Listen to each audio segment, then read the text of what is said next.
I'm Sid McKee, and today I would like to give a speech about the impact the family has on children and young adolescents. So,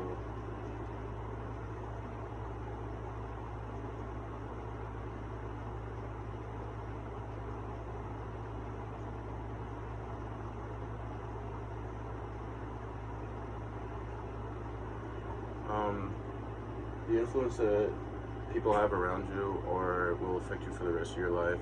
This not only includes behavioral influences, but as well as physical influences. So, you might notice when you're at a younger age that you may have the same aneurysms or natural movements like your dad. I know that me and my dad scratch our noses the same, walk the same, stuff like that. We learn from our parents. Um, Children are like sponges that soak in the environment around them, and if that environment becomes hostile, then they will respond with hostile actions as well. I think that family is one of the most important aspects of your life, not only because you have them to lean on for support throughout life of whatever help that you need, but um, their their constant love is something that gets you through a lot of stuff in life, and that that has no value to me. That's valueless. Um, the effects that family have on development are endless. From the way that you treat each other to the way that you treat people that are not from your family or that are different from you. Um, this reflects the behaviors of children as they develop. The main idea is the behaviors, attitudes, and values introduced to a child by their family impacts the development of their brain. So, if say at an early age, a child is not exposed to elements of basic learning, then when they start off in schooling, they will be at a disadvantage to those people, to those children who have received prior schooling, and so this is like an example of the main disadvantage. Another example is say your parents have an ideal about a certain group of people and they pass that ideal on, then you're more likely to follow their concepts and traditions than one that you would create on your own.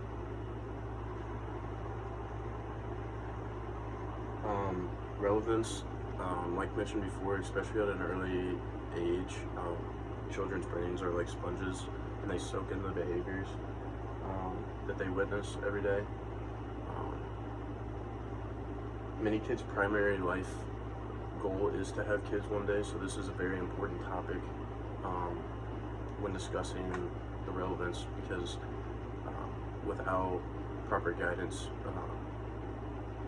your child may not have some of the opportunities that others may have.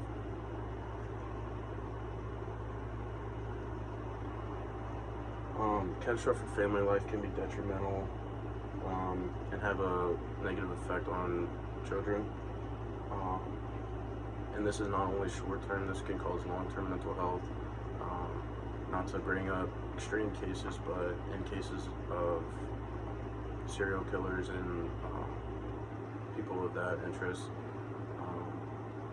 their childhood was very traumatizing for them and led them to do some of the twisted stuff that they have done. So that is a big problem, not only short term, but the long term effects of not handling family life well.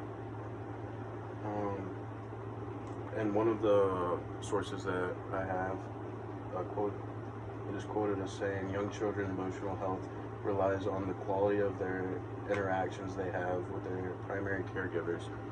This just reiterates that your primary caregivers or your parents have a direct influence of who you are, how you act around anybody and everybody every day.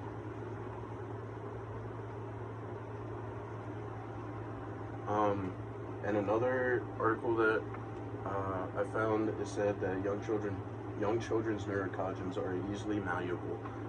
This just shows that younger kids' brains are more susceptible to influence and all types of influence, negative and positive. So it's just a good thing to make sure that it's a positive influence instead of a negative. Some solutions of this, if you are going to have children, or even if you don't have children, you just want to improve your family life, maybe do some more research into ways to have positive interactions with you and your family and people around you. And to call to all parents to be role models for their children instead of being negative influences in their life.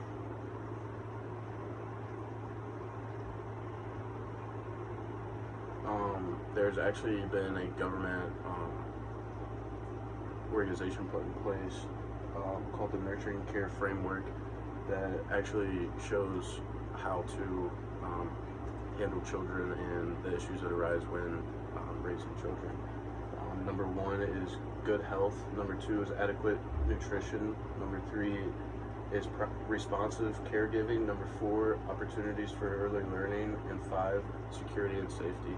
All of these outline basic needs that you need as a caregiver for a child.